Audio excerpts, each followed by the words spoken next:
Hello, hello, and welcome to the Common Geeking Program. We are a book club style podcast where each episode we discuss a different topic from our own geeky and nerdy perspectives.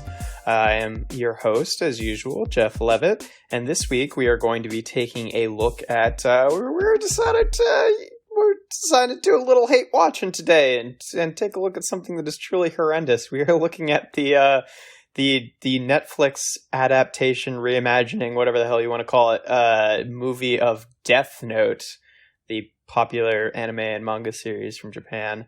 And this time around, I am joined by my two fellow nerds who can introduce themselves. Go ahead, go for it, y'all. Oh, hi, I'm Jocelyn. I rarely show up here, but I've been showing up more so lately because COVID. Actually, that's probably not even a really valid answer. It just, I finally have time. Which is not normal. That's fair enough. Also, controversial opinion, I didn't super hate the movie. Well, we'll get into it. Yeah. Alright, hi, I'm Chowder. I'm not going to tell you my real name, because that's the only thing keeping me from a heart attack in 40 seconds. Oh my god. Yeah.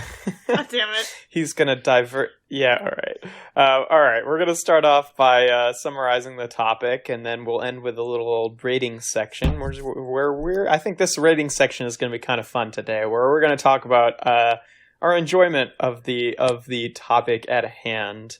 So I think let's just move on into the summary. So I think, first of all, that the thing that should be said is kind of giving a... So I guess I'm going to try to break this down on sort of two facets when we talk about this, so keep that in mind. I want to talk about it both as an adaptation of Death Note. And Jocelyn, as I understand it, you've not watched Death Note, Nope. So we might have some... we'll be able to fill you in there. And then also... Just as a movie. Just as a film on its own. Right, because it's sort of But you also said you were watching with a friend who has watched Death Note, and I can only imagine they were ranting the entire time. She had watched a portion of it. She never finished it. But she had watched a substantial, amount of it. Yeah, I don't think you need to watch a ton of it to pick up on the pretty drastic differences. Yeah. But so first of all, for those of you who don't know about the manga / anime of Death Note, basically the plot of it is there's this kid he's also high school age in the actual thing, right? Yeah, he's he is. Late high school. I don't know how Japan does high school, but he's Japanese. First of all, that's a big one. And he finds this notebook that is called the Death Note, surprisingly enough. And basically, the whole plot of the show is if you write a person's name in the Death Note, then they will die. There are some rules to the Death Note that kind of describe how it works, which vary a little bit from movie to show, and we'll get into that maybe a little bit later. Do they also but change from that's... manga to anime? No, the manga and anime have the same rules. Yeah. So the whole thing with the show, right, is that we've got this character, his name is Light Yagami, and but he when he starts basically becoming a serial killer with the Death Note, he gives himself the name Kira, and it's about him and his sort of god complex, kind of going through these really well thought out plans on how to find little loopholes in the way that the Death Note works, and basically play this huge game of chess with the outside world, and he's trying to take down all of these criminals to make the world a better place, but it's also all about him having this huge god complex. But also he's super smart, right? He's a good... Yeah, he's extremely intelligent, yeah. As I think we're supposed to think that our character from the movie is, but again, we'll get into that. I just wanted to make sure of note that we're saying he's very smart in the anime. Oh yeah, he's for sure. Yeah, yeah, and the Death Note show and manga are all about what is justice, who gets to decide what is just, and a big part of it is also the rivalry between him and the main detective who's on his The tail. boy detective. L. L. God, Yeah. I love. Is L... What is L's ethnicity in the movie? Is he In just... the movie, He's Or no, not in the... Sorry, not in the movie. In the in the manga. I know what he The is in the anime? movie. In the anime, yeah. it's Like- deliberately kept vague, but Okay. it's implied he is like a foreigner to Japan. Okay. Yeah, all right. So yeah, again, I'm going to say this a lot, but we'll get into that in a bit. But yeah, I would say one of the main sort of draws of the show is watching this like pretty elaborate chess game sort of play out between Light and L. And the movie definitely forgoes some of that, to say the least. But basically, you know, and then the other thing that I guess is worth mentioning is, right, like when he gets the death note, he also has this death god who is the person who dropped the death note down on the earth to have a little fun with humanity, named Ryuk, join him. Ryuk. And Ryuk is both in the movie and in the show. Yeah, and an important thing about Ryuk is he is a Shinigami, a death god, and there's a bunch of death gods, and they all have their own notebooks, and and basically Ryuk is just like the one death god who got like super bored and decided to fuck with humanity, and that's why he dropped the death note onto Earth in the first place. Yeah, and then I guess so. There's I'm gonna. Like I you know, Death Note, I'm not going to go through the whole plot of the anime, right? But I think it's worth mentioning some of the characters that feature a little bit more prominently in the movie, so you can see how they differ. Are we waiting for that? I'm going to wait for Chowder's phone to stop ringing. Is there an ice cream truck? Do you get calls really this frequently, or is it only happen when we record? Oh no, I get calls. We get calls this frequently. Most of the time, it's just junk spam calls. Other times, it's just relatives who just don't bother to call on the cell phone, which would probably get better results. But I don't know. So one of the big characters who's like honestly not quite as important in the anime is and I think her name has changed too. She's Misa in the anime, Misa, right? Yeah. In the anime, Misa is this J-pop idol or is she a model? I can't remember. Maybe. Oh, I forgot about that. Yeah, you're right. She is. She's basically Kira's biggest fan, and she's like fanatically in love with him. And she basically, like, once he sort of, you know, like, she finds out his identity, and he sort of uses her as like a pawn, basically, and kind of like lives under, you know, he basically plays along with her, you know, romantic interest for him in order to manipulate her. And she's basically just like a nothing drone character who's like, I don't know, marginally sexist of a depiction, because it's just like, oh yeah, there's just this female character who's a total fucking idiot who's just like madly in love with him, and he just manipulates her. Like, it serves the plot, but it's a little bit dicey. So my roommate, we actually had a whole conversation about it, because of the depiction in the movie, which we'll get to. But we were kind of like, oh, she's sort of part of like the Harley Quinn trope, where it's like someone fanatic following someone that like the Joker. She's some evil I definitely see the comparison there. Yeah, like, what's her name? Yeah, that's a good comparison. Well, but that's in the manga. So. But you know, like, whereas characters like Harley Quinn kind of evolved to have their own stories, and it being about, you know, like the abuse of the character that they were pining over. Yeah, like Misa stays fairly one-dimensional the entire show. But it's like this. And then I guess. Yeah, the only other character that I think is really shared in the movies is Light's father, who is so completely different. Equally equally baffling in both the movie and the show is why he is at all involved in the investigation of this worldwide murderer. Question. Like, I think is Watari not in the anime? I don't think so. Yes and no. Like, he is a character, but he's like there for a minute. Like, God, okay. That's a good question. Watari. Because I'm pretty sure he exists. He's just not a significant character in the slightest definition of significance. Oh, yeah. Yeah, I forgot he existed. L does have, like, a butler, but it's he's not like, really, because that was, like, really cool. Okay. Yeah. Cool. Yeah. That is actually important for me to know. Because I was just like, that's a cool duo. That was probably from the anime. No, L was very much a solo act, actually. Like so not to belabor it much longer. So I think we should start getting into describing the plot of the thing that we were talking about today, which is the movie. In 2017, Netflix decided to make a movie adaptation of Death Note, which sucked. But they also kind of market it as being like a reimagining based on this story, which in my mind was just an attempt to get away with the fact that they're making it set in Seattle with all white actors as opposed to Japan.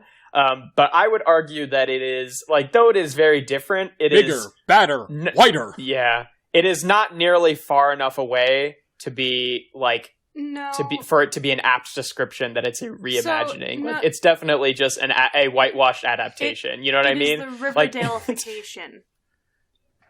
Yeah. Well, I don't know. The original Death Note was pretty dark as well, so I don't think you can. But it definitely is dark in different ways. Yeah. Whereas, like, the original Death Note had, like, you know, like, there was a lot of death, but they didn't really. It was more about, like, the mental game of it. It was not a Final Destination gore fest. Which is, yeah. I mean, I wouldn't even say this one was that gory. Like, two of them were. But it was just, like, I don't know. It was, like... I don't know. They fucking had a mannequin stuffed with meat and ran over by a truck, so...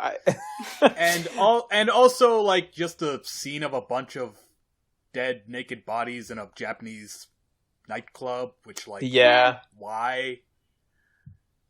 Like, so okay, so we'll get to that. We'll discuss this later. Hold on, we should probably explain the movie. Oh god, I'm just so ready to complain. Yeah, like I said, the biggest change maybe not the biggest change, but one of the primary changes from the beginning is this is now set in Seattle. Instead of it being Light Yagami, it is now Light Turner, who is played by Nat Wolff, which is really fucking funny, but is that why really you called bad this at the Death same time. Notes on the chronograph? That is why I called it that. Yeah. Okay, I was wondering that because when this first was announced, there was like someone made like a parody. I can't even remember if it was a video or a comic or something, but a parody where it was just like Nat Turner is an average kid. I know what, and then it like goes to the fucking Fairly Odd Parents theme song. I remember that. It's really fucking funny. But yeah, so Misa, who is now, what's her name in this fucking movie? Mia, right? I think it's Mia. She is now a much more prominent character, and it basically changes the whole story of it into this sort of like coming of age story thing? Yeah, weird coming of age, like high school romance story, but also they're a little bit fucked up because they're killing people. Which is why I call it the Riverdale-ification, is that aspect. Yeah. Yeah. Whereas, like, I would say tonally in the anime, you almost immediately forget that Light is a teenager because he doesn't really act like one. Whereas this one, like, has a fucking prom scene, and there's all this, like, oh, I love you, Light, I love you, Mia, and it's just like... The calculus textbook. Again, we'll get into it, but fucking, so basically... just get through this so we can start complaining about it, please. Yeah, it starts off on paper with most of the same premises. Basically, Light finds the Death Note, and he starts using it to kill criminals he starts using it to kill criminals in the guise of like, oh, I'm making the world a better place because like these people wouldn't be, these bad people wouldn't be on the planet, and we can't fucking trust the police or the government, which admittedly is a much more resonant note now than it was 3 years ago, but at least in the general. No, it was still resonant 3 years ago. No, it was still resonant then too, but it's a lot more in the public conversation right now. I have thoughts on that as well, by the way. Yeah, it's very, very interesting watching Elle without a badge running around and having no consequences, because that was just like not not possible. I mean, yeah, so it's also just super uncomfortable to see, like, Light's white dad putting Elle in a chokehold. Yeah, there's a lot of stuff that sits weird with those choices. Relevantly to that particular point, Elle is in this movie black, which I don't think is an issue. Chowder, what's the actor's name again? Lakeith Stanfield. He was great. Lakeith Stanfield, yeah. Like, he was actually he's pretty, I the would best say, part of the movie. I would argue that Elle is the best part of the movie, and probably also, like, he's not really that close to Elle in the show, but he's probably the closest character to the character in the show, I would say. He's trying his best in a movie that's trying to do the opposite. Yeah, like, where Elle in the manga and anime is, like, this sort of detached dude who has no real personal connections and is pretty much just obsessed with solving the case because that's all he knows how to do. He's basically because he's like a Sherlock Holmes type of, I'm interested in the puzzle of the mystery rather than the he's the classic, like, hyper eccentric detective who, like, everyone who works with him hates him, but he gets the job done because he's that much smarter, and that's why he's so eccentric. And he fucking sits on he doesn't wear shoes, and he sits with his knees up on chairs, which I'm happy that they pulled over for this one, because that's the best part. The thing is, it feels like, this is a really random tangent, but it feels like he really knew the source material and was like, hey, how can I bring it in as much as I can for, like, what I'm allowed to do. So, which was good. He was good. So basically, Light gets the death note and he starts killing some people, and then basically he almost immediately reveals this to Mia, who he's had maybe 2 conversations with prior, which is like, whatever, but okay. Yeah. And then she's like, oh, I'm into this gig, and they start, like, killing people together, and then he comes up with the name Kira, and he's like, well... the explanation for how he came up with the name Kira is so bad, like, go for it.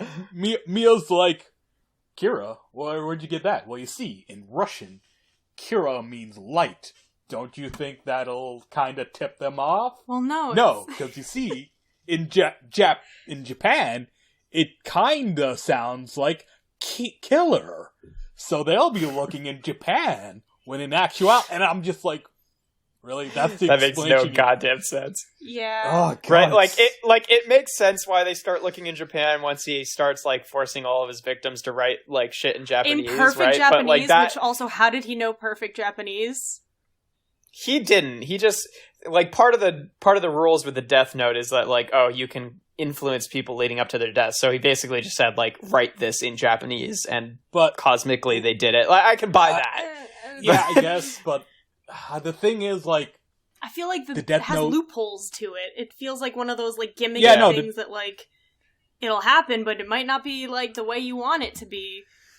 Like, that's how it felt. The anime and manga were all about exploiting loopholes in the book. Yeah. I feel like, but also an important difference between how it functions in the original and how it functions in this movie is that in the original, the Notebook kind of manipulated fate itself. So, like, if you write walks into traffic, they're not going to, like, suddenly zone out, become mind controlled, and then walk in front of a car. What's going to happen is they're walking. They think they have control over their actions, and a car just happens to run them over, and it's not like anybody got mind controlled. It's just and it looks like a random accident. I think that looks I think that with the first kill that we see with the Death Note in the movie, it's sort of suggested to be like that too, because that's like where this Final Destination stuff comes in.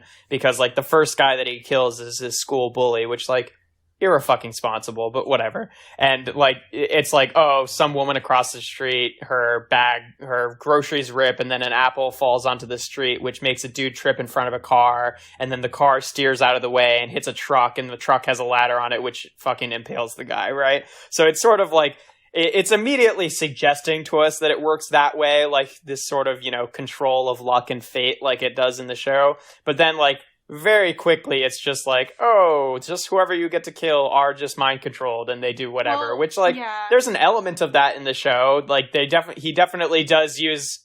and we also do see, like, Ryuk seeming to control how yeah, at the end die, there, right? And it does in like the movie, and that's not how it works at all. But okay, go on, Jeff. Yeah, so basically, he and Mia start like killing people, and then L, detective extraordinaire, is able to like immediately pinpoint it to Seattle with some nonsense that I don't even remember the reasoning for. But I think equally baffling to me, and maybe there's an explanation for this in the show. It's been a while since I've seen it, but I just cannot fathom why anybody in this world would assume that Kira is a person and not an organization, since the only information they have about it is just deaths all over the world. Like, there's such a logical gap between like them thinking, oh, yeah, clearly this is one person who is killing people all around the world in means that are yet to be explained, and not like anonymous. How is this? Why would nobody think that this is an organization? Well, I think they. It's been a while since I've seen the show, so I feel like the exact conversation, but there is like a point where they're like, "I think it's an organization." Al's like, "No, you're wrong, dumbass. It's a single person. Why is that?" Because whatever reason L came up with. Also, it's a child who's doing this. Child? Well, you see, whoever's doing this thinks of themselves like a god. And that's a very childlike... It's something like that. Just some detective mumbo-jumbo. Yeah. And like, I think that there's... I think that there are some logical leaps in the original source material as well with L, for the sake of like Sherlock Holmes-esque intelligence convenience or whatever. But in this one, it's like, oh, the first person that Kira murdered was not the person that they thought it was, but it was actually like some dude who walked into traffic in Seattle. So he pinpoints it to Seattle, and he's like, well, the only people who had access to this were the people in the police department. Therefore, it must be someone in the connection to the police department. And he's like... And Kira is just a distraction. He wants us to be looking in Japan. And then later, I'll get into this later. But so then basically L starts working with Light's dad, who is trying to find Kira. And Light, I don't think, is doing an extremely good job of keeping his cool in this situation, and is saying like really cryptically weird things to his dad, who is investigating this. And it's just like, dog, come on, try. Could you try just a little bit? He did at the end. But yeah, it basically, without, I don't want to go through every single minute of the movie, but it basically devolves to him and Mia having this disagreement about like what the Death Note should be used for, because she's basically, trying to say like, oh, every ends justify the means, and we can like kill all these innocent people if it gets us off free, because then we can keep using this godlike power to make the world a better place. And Light is like, nah, we should just like kill bad people, which is very different from the Light in the manga, and we'll get on that later. I would say that Mia. Yeah, Mia is much closer, I think, to Light in the show than Light in the movie is. Yeah. Would you say that's true? Yeah. Like, I don't think you could say that fucking Nat Wolf's character is really anything like Misa, but what? But he's definitely, he's less like Light than Mia is. But yeah, so basically it devolves into that. So she's trying to get the Death Note from him, and meanwhile Ryuk is sort of like, subverting his efforts along the way, which like doesn't even really seem like it fits his character in the movie, let alone his original character, who's just kind of like, wanting to watch what goes down and is sort of just a passive observer through most of the whole thing. And then basically L just like figures out that it's Light, and he confronts him, and then excuse me. Then his dad puts him in an illegal chokehold. Yeah. Well, he did fucking break into his house and threaten his son. So like, he had a warrant. Did he? Did not seem like it. He did. He did, but I'm pretty sure... He literally pulled it out and said, I have a warrant. Wasn't that after the chokehold? Also, the warrant was to search the house, not threaten his kid. Basically... It's not how warrants work. He didn't really threaten him. He just said, bring Watari back. Yeah, so basically Watari, who is his Light's or L's caretaker, sort of, Light basically writes his name in the death note and tries to have him find L's real name so that he can kill L. And meanwhile, he's always planning to use this weird added rule in the book where if, you burn the page at the last second, then the person doesn't have to die. So he's basically trying to just mind control Watari until he gives him the identity and then let him live. But Mia's like, we should just kill him anyway. And I'm like, if you're already mind controlling the guy, I kind of agree with her on this one. But so basically, once Light puts Watari into play, L goes off his rocker a little bit, which I mean, it differs from L's characterization in the show, but I think it's believable in the span of this character. Yeah, I was gonna say it worked in the movie because he's basically. Yeah, in the movie, like he basically has the one person in his life that he gives a shit about at all, and Light basically makes him drop off the face of the earth. So, yeah. So then L basically hunts down Light, and then meanwhile Light is having this struggle with Mia to get the fucking death note because she's trying to steal it from him using all these like tactics and loopholes, basically like Light does in the show.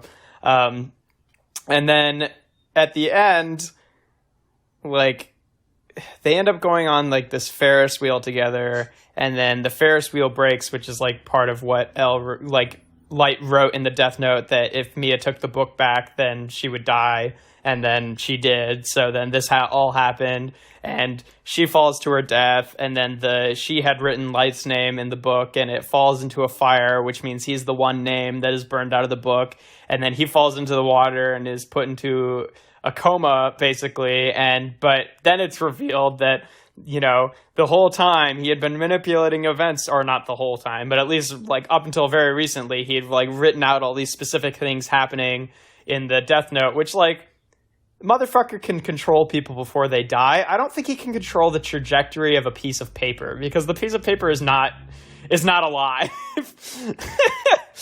He's using the death note to control things that he shouldn't have control over. The death note only controls the deaths of people, but he's controlling the way a piece of paper flies, where he lands, even though he's not the one who's supposed to be dying. Also, they could have like this moment of supreme cleverness, but he just used the death note the way he usually was supposed to be used. So. Yeah, it's like arguably more perplexing than him being able to control these things that have nothing to do with the person who's dying, is that this character is now this intelligent, whereas the entire movie we've seen him do nothing but scream, basically admit that he's the Light to like 6 different people with no reason to do that, or that he's L. Kira? Or that Kira, sorry. Oh my goodness.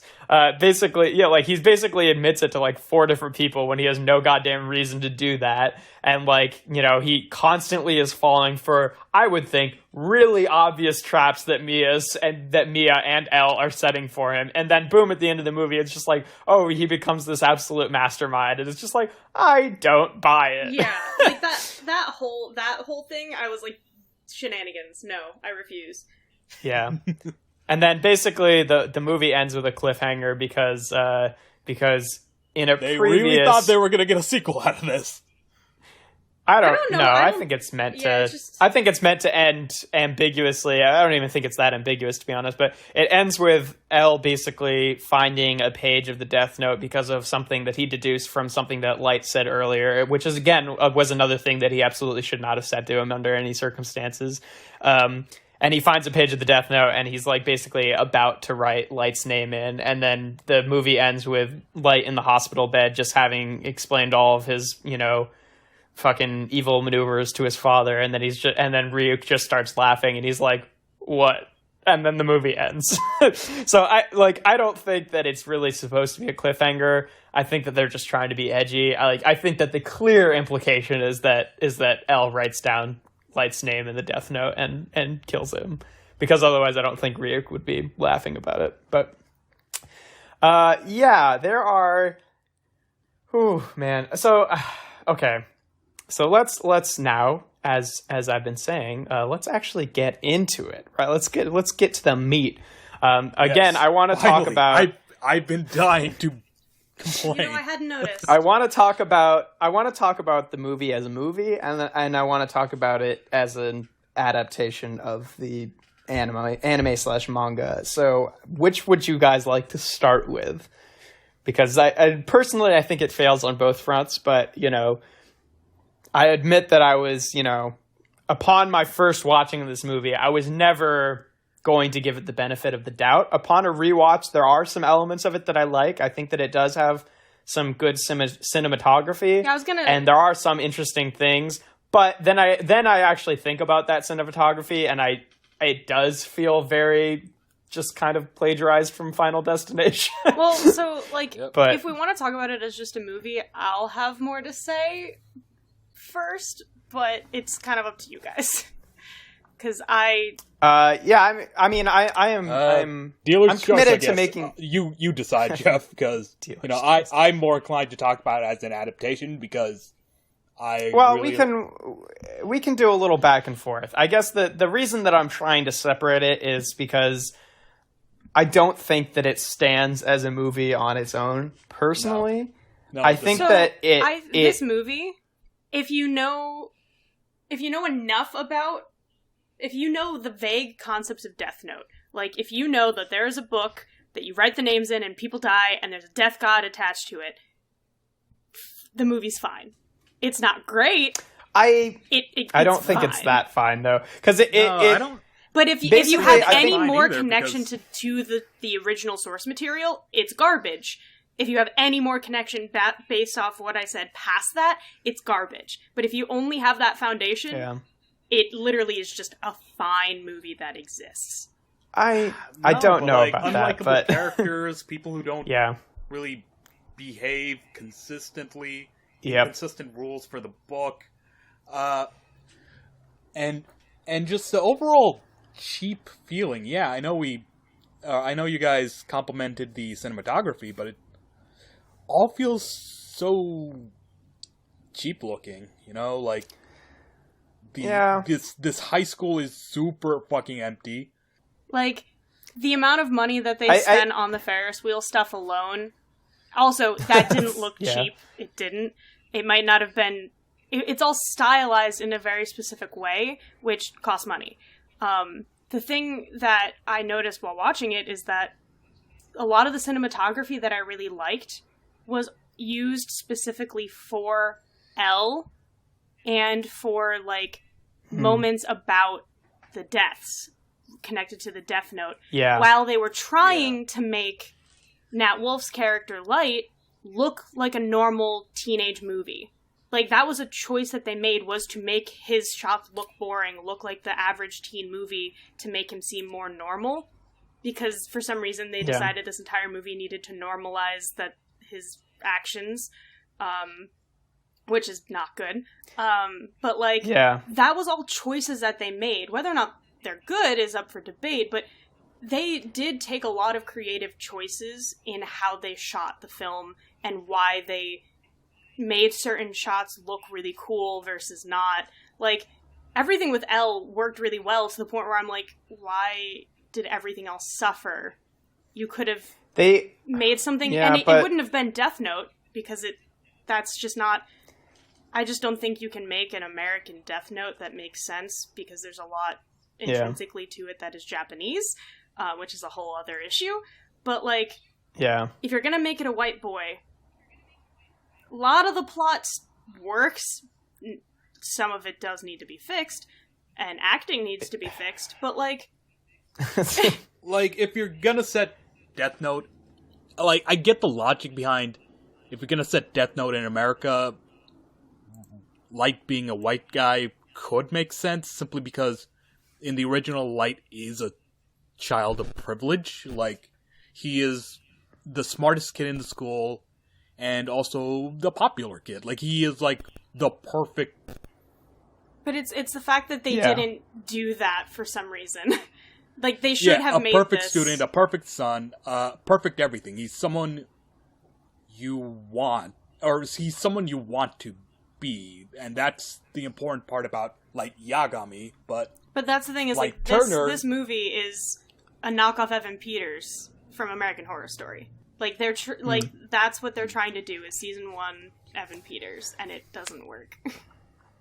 I will American say, though, Horror Story. That's it. That's what they were trying to be so hard. Yeah. Like, but Jocelyn, I guess my thing is that, like, I don't think that my issues with the movie are entirely rooted in it being different from the anime or the manga, because, like, a lot of the problems that I have with it are just, like, the character motivations don't make any sense. They're not consistent. And part of the reason that it's tied to the anime is that I think that the movie wants us to accept certain facts about the characters that are shown to us in the anime that are not shown to us in this movie. True. Like, at the end there, when you know, Light has this huge, grand, like, you know, chess pieces moving plan, like, that made absolutely no continuous sense in the movie, because we have not seen that from this character at all, and we've been given absolutely no reason to believe that he is that intelligent. The only thing that we're told about him early on that makes us think he's intelligent is that he's, you know, basically getting paid to, you know, do people's papers for them, which is like, okay, so he can write a high school paper. That doesn't automatically mean that he's, like, really intelligent. And the entire rest of the movie is, you know, every time something smart happens, it's basically someone else doing it and explaining it to him, not it, you know, like, he's not really that intelligent. So, like, that's just one example of it, where it's just like, is the movie should have, both of them should have died, and it should have been a tale of, like, don't fuck with fate and don't fuck with gods. Yeah. That's what it should have been. And then, if they were going to do this. Even on that, I get that Light isn't necessarily supposed to be likable in this, but he's so unlikable that you're, like, watching it, and, like, pretty much I don't think any of the characters are really likable. Like, I think L is the most likable, but even he is just, like, kind of a jerk. And, like, I absolutely agree with you on this. It's like, though in the current political climate, seeing a cop character who's supposed to be a nice guy putting a black kid in a headlock is real bad. The dude did just, like, bust into his house and threaten his child. Like, he was way the fuck out of line, because he had like, in terms of, like, the law and, like, the idealized fictional law, not, like, the fucked up one that actually exists. Like, he just fucking busted into his house and starts threatening his kid, like, and he has actually no proof that Light is Kira. So it's like, he's still, it's just like, there's still not everything lines up, I don't think, cohesively.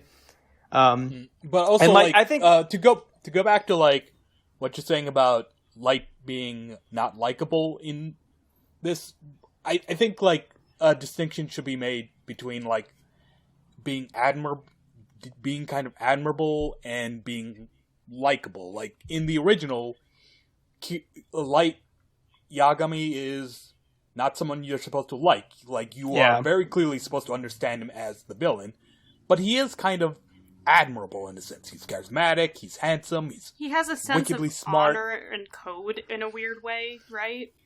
Well, this one supposedly does too, because he's only killing bad people, right? He's in the original, he's ruthless as fuck. Like, he kills all sorts of innocent people, like, all, like, to serve his own means. He's very much like a very ends justify the means kind of character. Where here, he's not. They try to do the opposite. They try to make you like him, but he's not admirable. Like, he's and anytime an innocent person dies, he is not responsible for it. Well, like, this is the thing. Like, if this movie had been about L, and they actually kept Kira and, like, all of that kind of a secret, and so, like, they could have, like, done a twist on it to make L the actual protagonist. like make it a bit more of a Sherlock Holmes-esque mystery, like supernatural mystery. But then at that point, you lose a part of what made Death Note so unique. But I'm just saying, like, as an adaptation, because America really struggles with making content where the main protagonist is also a villain and you're supposed to not resonate with that character. We don't really know how to do that. We always make our villains, if they're going to be like a main character, somewhat likable. That's kind of just what we do. And like we do too good of a job humanizing them that like with Breaking Bad, how there are a lot of people who actually fucking like Walter White, even though he's supposed to be a despicable person. Yeah, like that's the thing. I think like it's hard for us to the example that's sticking out to me right now is that show You. You know that show? I haven't watched it yet. Yeah, I had to stop watching it because they do a really good job with making you identify with the main character who's just like really bad. But it's basically Chowder. If you're unfamiliar with it, I think it's on Netflix. I think it's Netflix. Am I right about that? Yeah, it's about basically a stalker. So it's like this guy he's very much like the, like nice guy trope where he's like, pining after this woman but at the same time like judging her for all of her like life choices basically. And it just like escalates to this creepy point where he's like stalking her on Facebook and then he starts following her around and you get the entire show exclusively through his perspective. And then basically like each season it's a different girl because at the end of the first season he fucking murders the first girl, which is like a whole thing. But like the whole thing is, like you're getting his sort of inner monologue and then you're also seeing how like charismatic and reasonable he seems on the like at face value when he's interacting with the characters. So it's basically a intense sort of cautionary tale to like, hey, you don't know, like not all of the real worst people in this world are just like obviously evil. Yeah, it's basically saying like all these people that you consider to be normal and charismatic and really nice and kind and wonderful also might have your ex-boyfriend in the basement. Yeah, and like that's one show of like how many. And like I just think of like how people idolize the Joker and like it's just in American society it's really hard to make that kind of protagonist. It really is. I think the best example would probably be Fight Club. How the entire point of Fight Club is Tyler Durden is an embodiment of toxic masculinity. Don't go starting a Fight Club. Talk about your goddamn feelings instead of this macho bullshit. Instead of the macho madness. The thing people took from it was, man, isn't Tyler Durden so cool with his Brad Pitt body and his... Fuck those snowflakes. And his Fight Club. But yeah, like that's like... So I think it would have been beneficial and smart of Netflix to have made the movie more of an L protagonist, which would have been... like I think they would have avoided a lot of criticism. It would have been an actual like reimagining. Yeah, that's my thing is that like... he had such good potential. It is not... Like, it is not... Like, one of the better calls, I think, was race changing L into with a black actor because look, in Japan, and this is a gross oversimplification, but like because Japan is a mostly ethnic society, again, gross oversimplification, there are actually castes in Japan that have like connections to like Korean immigrants, but like because Japan is mostly homogenous, that's the word. Just the concept of justice is not as related to race. Maybe poverty, maybe like class structure, but not race. Yeah, it's very social. But in America, justice is inexorably tied to race. Yeah. Like, even years ago, it always has been, always.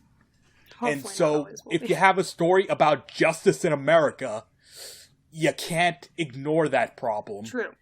Although, but that's the thing is, like, though they cast Elle as a black actor, they kind of do ignore that problem. Yeah, right? Like, it's not brought up at all. No. like, on paper, good idea, but in execution, they never do anything with it, and that's like, well, then what's the point of setting it in America, where the different perspective would have been useful? Like, I don't know, a version of Death Note where L managed to argue that, hold up a second, what Kira is doing is basically an ethnic genocide, because most people in prison are black, and also there for minor crimes. Which they didn't, they glossed over who exactly he was killing, but that was definitely something that, because, like, that's the thing, I was watching this movie and I'm like, it's really, really awesome that we are getting a black person being shown in such a smart way and getting to do quirky things and fun things with a character, and yet we're not at all talking about the fact that he is a black man having to work with cops on these cases, and he has no issue running around with a gun in the streets in Seattle. Like, there's just a lot of racial implications watching it, especially now, that I was like, this, like, suspension of disbelief is way out the window. And it was just, it was weird to watch. Like, I liked the thought, also, like, but it just was not executed in a way that...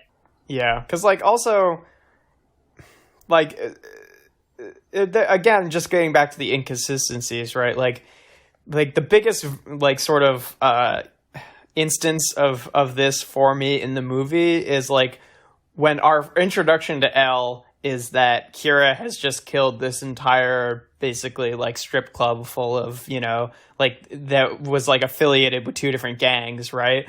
And, like, you know, later we're getting all this shit from L, or from Light, where he's, like, he's not even willing to kill Watari, who is, like, actively trying to, you know, is actively part of the force trying to bring him down. He's not, you know, willing to kill all these people that are, you know, have not committed any crimes. And I'm just like, okay, but, like, one of your first murders was this entire strip club full of people, most of which were probably completely innocent, or, like, in that situation because they had a bad lot in life. You know what I mean?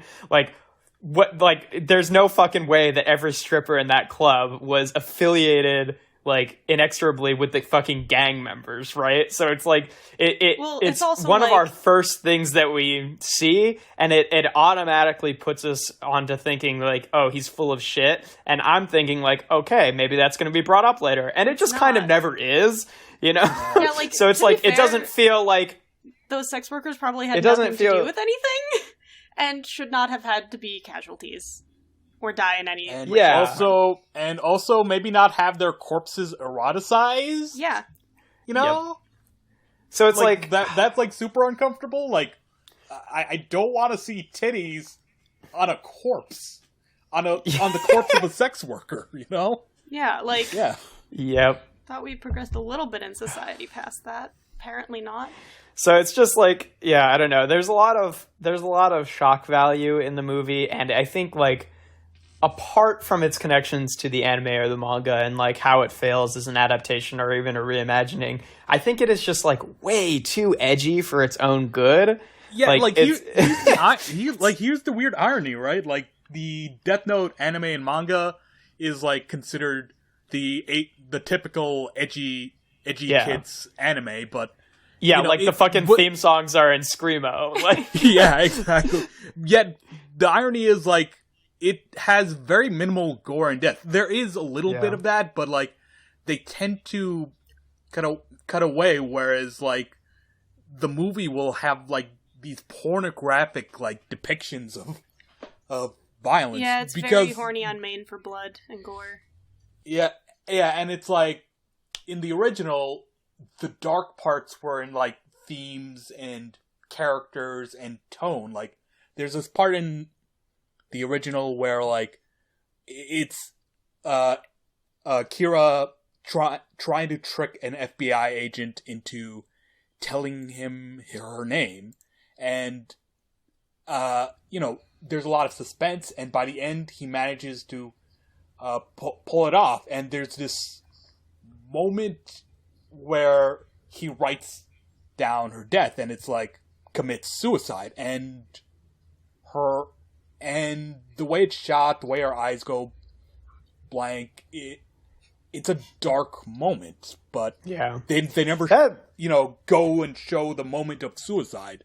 That's the thing, is that, like, in the original show, like, most of the edgier and scarier bits are entirely suspense-based, whereas in this, it's, like, very much, like, the original show is pretty dramatic, right? Like, one of the most famous scenes from the show is, like, when L is, like, explaining his, theme, basically, just as a narrator to us, or, like, his plan to, like, get himself off scot-free, and it's, like, this dramatic music playing in the background, and he's narrating all of his actions to, like, look like he's just doing innocuous things, and it's just, I eat a potato chip, and then just, like... That's my I'll roommate. take a potato chip and eat it, and he, like, does the most, like, over-the-top gesture, where he, like, puts his teeth onto the chip, but not bite down, but then, like, just snap, and just...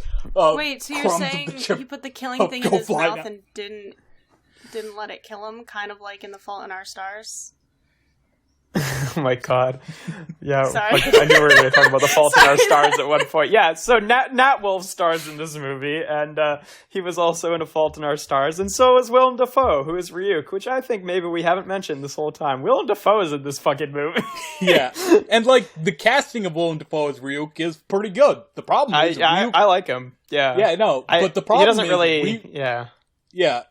Physically, sure, but the problem is Ryuk resembles nothing of his character in the original, because here, or in the movie, he's like some sort of evil mastermind with grander plans, but... Yeah, he's definitely manipulating events, whereas the original Ryuk is just observing the situation because he wants to see the chaos unfold naturally. Yeah, exactly. Like a death god. Because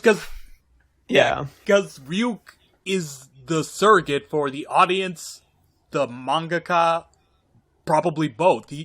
He sets the events in motion for his own amusement, and anything he does, it's to be entertained by the world of humanity, aka the story, and also the story begins or the story only ends when he decides, I'm bored, I've had enough, right? Because, spoiler alert, Ryuk is the one ends who with ends him. up...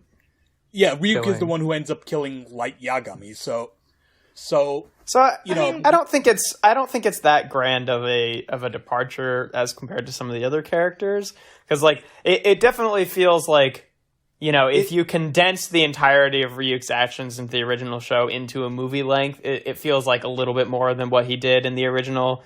But, like, it's I don't know, like, it definitely it's perhaps a more subtle change, but it is a change that makes a world of difference on what kind of story this is, right? Where the original had this sort of meta aspect of... But meta aspect. But that's the thing, is this movie isn't trying to be meta. Doesn't. Yeah. And so that's why, like, his change is one of the few that I'm like, it makes sense for what they narratively needed. Yeah, because I don't think that, like, he actually doesn't do much, right? Like, there's a while in the movie that we think that he killed a bunch of cops, but in reality it was Mia, which I think was the much more logical assution to begin with, so I don't know why Light ever thought it was Ryuk. That was literally what I thought it was, so... I no, because like it was the thing. He was like, Ryuk must have killed them, and I like wrote down in my notes like, "Are you fucking stupid?" She literally was just advocating for killing these people, and then like Ryuk is just like, "Yeah, I killed them," and I was like, "Wait, he actually did?" And then it's revealed later it actually was her, and I was like, "Oh, well, yeah, no shit." But why did you lie about that? He was just having some fun. Because like when that happened, I was just like, "Why would Ryuk do that?" There's no reason for him to have done that.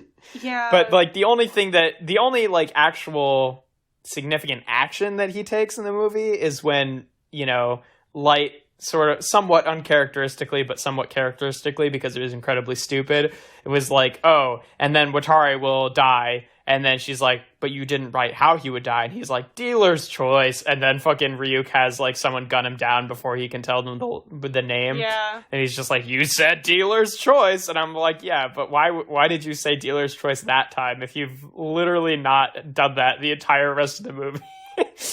Well, because it seems like Honestly, a lot of them he did actually write down ways that they would die, which surprised me. Because I was like, my impression was that he just would write the name and then they would die somehow. I kind of didn't realize, but that's me not knowing the anime. In the anime, I think that's why it makes so much more sense. That why we think it's one person is because like it's like all these people are having unexplained heart attacks, whereas like in the movie they were all dying in random unrelated freak accidents. And also Kira's calling card is left, which I don't think that it's a logical assumption at all to think that it is one person. No, I think that it feels more like an organization. And like it would be one thing if anyone in the movie ever made that argument and then Elle was like, no, and here's why, because I'm the most intelligent boy detective. But like that never happens, right? Like no one for a second thinks that it's any more than one person, which is a fucking wild assumption I would think. I'll give you that. But I mean, I guess like where I end on it is I think that like if you want to do a reimagining of Death Note story and just like it to me it feels too closely tied to the original to call it a reimagining, but too far enough away to say that it's in any way an okay adaptation. You know what I mean? Yes. So it feels like kind of in this awkward limbo where it feels like they just called it a reimagining so that they could, you know, basically have a justification for why it's set in America and all the actors are white and like the characters don't act the same. But like at the same time, they're also putting efforts into making like Ryuk look very similar to how he does in the show, and like Elle have similar mannerisms that he does in the show, and like the Death Note like it's too close to be like a true reimagining of this. You know what I mean? Like that's just kind of and that's so it sits in this weird limbo where it doesn't get away with either. I don't think. But that's the thing for me. Is but I think I watch a lot of Netflix series. Most of which are not good. I'll go on the record saying that. But like I watched Sabrina, The Chilling Adventures of Sabrina. I watched a lot of Riverdale. Those are reimaginings of Archie comics and Sabrina comics, and that's exactly what they did for those. They're dark and edgy and sexy, but really they took like the names and the visuals of those characters, but you couldn't really say a lot of them are those characters anymore. And it just kind of seems to be the Netflix MO lately to do that, which doesn't bode well for other projects, but that's aside. Like, so that's why for me... God. That's why for me, this movie... I can't is like do Avatar. Oh, God, no. But, like, that's why this movie is enjoyable to me, is because I already watched the terrible reimaginings that they make for other things. So I go in being like, it's not going to be what I expect it to be. It's going to be dumb. And you know what? I'm here for something dumb. Well, I mean, I agree with you on that front. I enjoy watching this movie because of how, like, absurdly bad it is. But I don't think you could say, like, it's a good movie if you know nothing about the anime. Because I don't think it stands alone on itself. Oh, no, you have to know something about the anime. But if you know too much about the anime, you just get mad. Yeah, but, like... But also, I guess what I'm saying is, even just as a movie on its own, like, yes, it is enjoyable to me because it is so bad, but I think it is quite bad just as a movie. You know what I mean? Yeah. Also, with like, at the very least, with like Riverdale and the Chilling Adventures of Sabrina the Teenage Witch, the source material was lighthearted, so like there could be like an artistic justification. Sabrina's for wasn't dark super and edgy lighthearted. Archie, but like here with Death Note, the source material wasn't lighthearted. It was already very dark, so. Yeah, but it changed it from. But we have to add the teen edgy romance. Yeah, I was gonna say it changed it from edgy to teen edgy. Like that's the teen thing. American drama edgy. It's literally that genre that Netflix has like done a like grab hold on. Like it's very much in vein and in the stylings of a lot of the other Netflix stuff that they've been doing, and that doesn't make it good. There's I feel like there's such a difference for me between doing that in the format of a television show or a series, I guess, rather, because it's not on television, but and doing that as a movie, because like I sort of feel like if you're doing an adaptation as a movie, then like you want to capture the tone a little bit more of the source material, whereas like a show has enough space to play around with their own reimaginings of the characters. So like these might not be the characters from the Archie comics or whatever, but like they could theoretically, have interesting motivations that are explored over time, whereas like a movie is just not enough time to flip the whole script and then also, oh yeah, like, but that's in the into failing of exploring the new deciding to characters. make a movie instead of a live. Yeah. But if they had announced they were doing a live action reimagining of Death Note Show. through Netflix, Yeah. the riots that would ensue, like God. Yeah. But anyway, I think that's probably a good time to move over to the ratings section.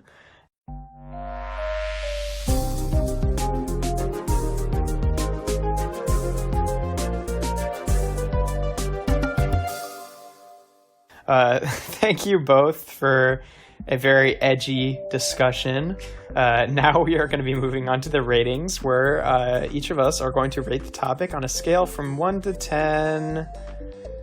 I mean, fucking people killed on the Death Note seems like an obvious one, but apples, because apples. Oh, apples. What was the recurring bit of symbolism in both the original and? I guess there wasn't really symbolism in the movie, but it was. Yeah, I was gonna say it was. They just wanted to be like, hey, all the people who fucking watched or read the original Death Note, that Ryuk is all about them fucking apples. So we're gonna put apples all over this movie. It's like throwing a bone, but it's throwing an apple. Yeah. All right, we could do 1 to 10 apples. All right. So Jocelyn, we'll start off with you. How did you feel about this movie on a scale of 1 to 10 apples? And I would like to clarify. I'm going back and forth. I think I'm going to land on quality as opposed to enjoyment. Okay. I'm looking for more rating of what your perceived quality of this film rather than like how much you enjoyed it. Because, like, we all fucking like watching a bad romp from now and again. So, I mean, you could do both if you really want to, but I'm only gonna do the one of the quality. It gets 4 apples from me. One of them is the design of Ryuk being pulled off really well. I fucking hate that guy. He's creepy as hell. But then also the other 3 are just Ellen Watari.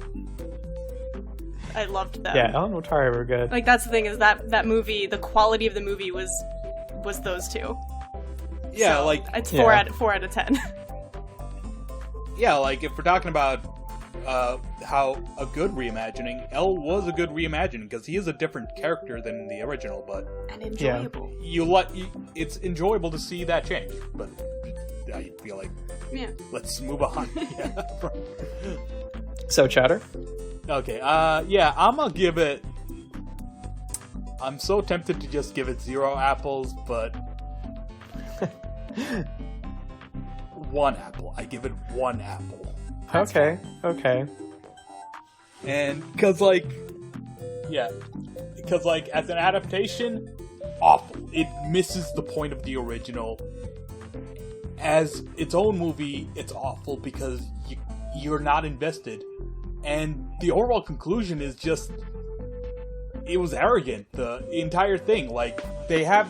Like, in the main character, Light, they take away everything that made the original interesting and put nothing in that would compel you. Replace it.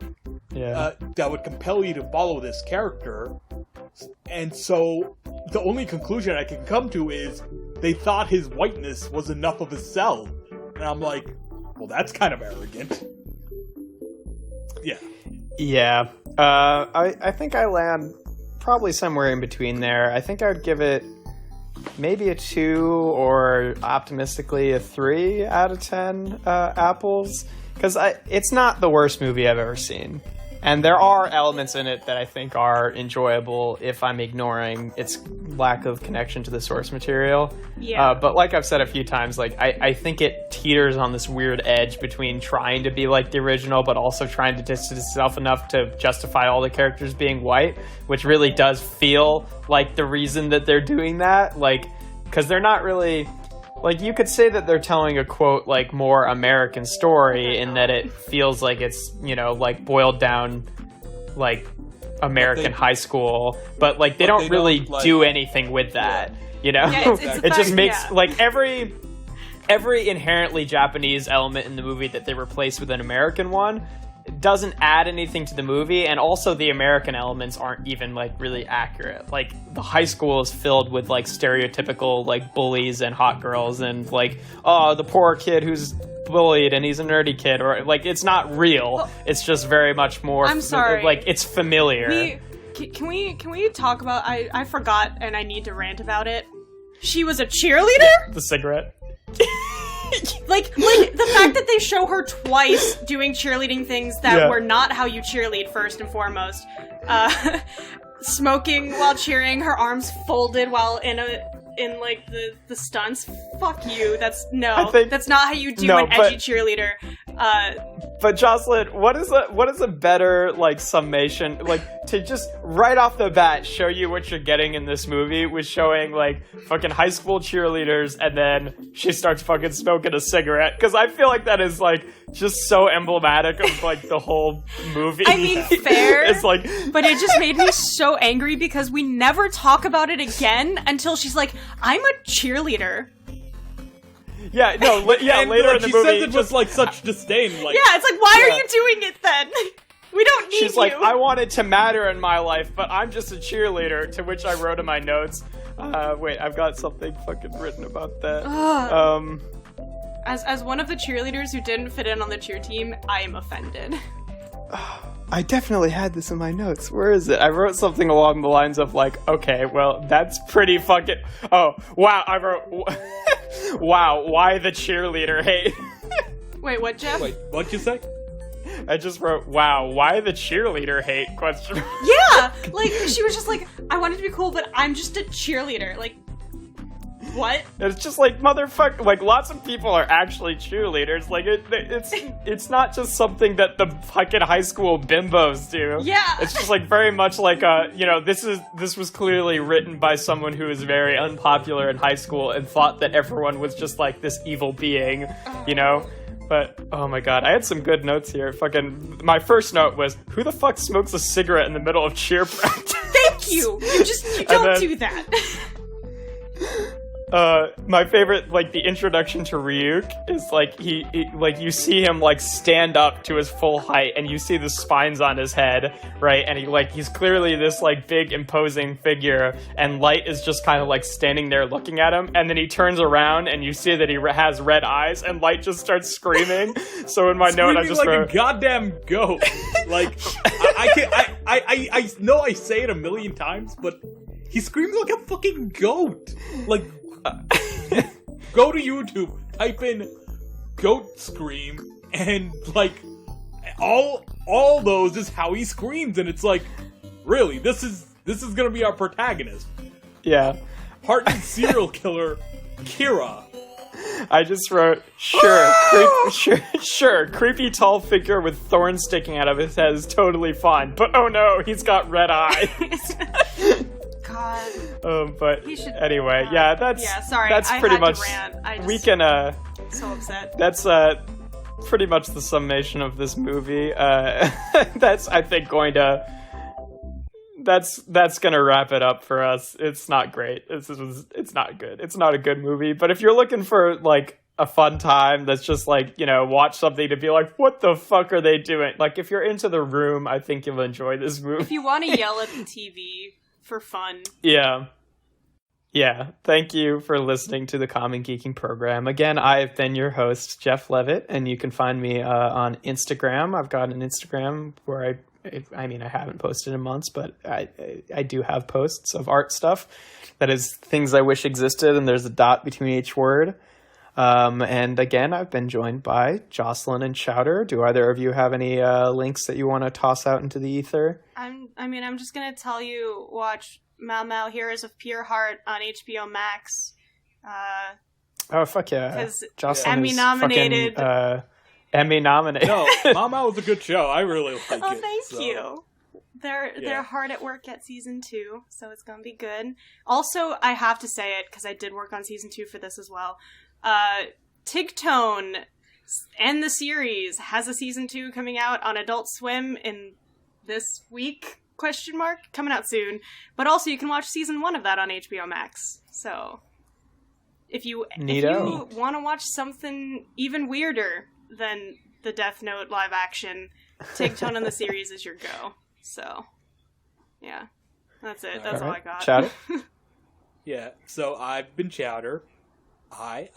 And you can find me on Twitter at Taeemul Chowdhury. Fuck, I just said my name. I'm going to die. But they don't have your face, so it's okay. Well, yeah, I was gonna say, you need your face, Chowder. That's how it works. I feel like you could probably Google that. Yeah, that's a good point. He could... Oh, he probably did Google some of those motherfuckers who he killed. There's no way he knew the name of everyone in that fucking strip club. That's all I'm saying. Oh, yeah. He had to be a massively good searcher on Google. Which, hold up. Pretty sure Google, they could have just tracked Kira through... Yeah! Search history, search I history. doubt that boy had a VPN. No, the original Death Note took place in the early 2000s, so, and also he is smart enough to say, go on black sites and not be tracked, but no, he most definitely used Google.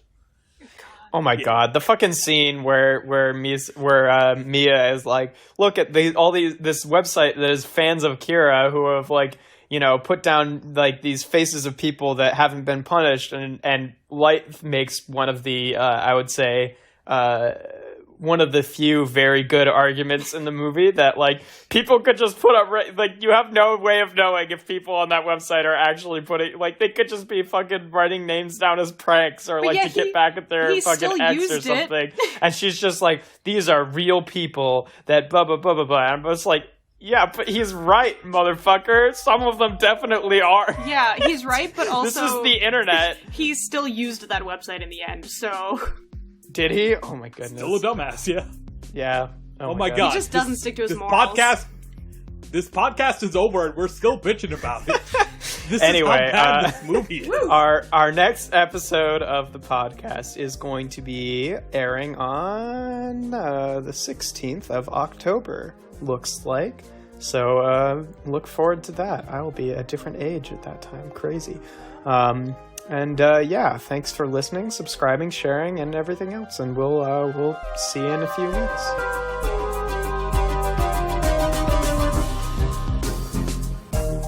The Common Geeking program is hosted by Jeff Leavitt, joined this episode by Taeemul Chowdhury and Jocelyn Barkenhagen. This episode is sponsored by Taeemul Chowdhury's voice sounding inexplicably like Jeff Leavitt's today. Not really sure what it is. There must be something in my throat or something. The podcast is created and produced by Colin, Ketchen, and Jeff Leavitt and features original music by Colin Ketchen, with this episode edited by me, Taeemul Chowdhury. We'd love for you to stay engaged with us on social media at Geeking Program or by using #CGP. If you want to know more about us and all of our other projects, head over to commongeekingprogram.com. Stay tuned, stay in touch, and as always, thank you for listening to this.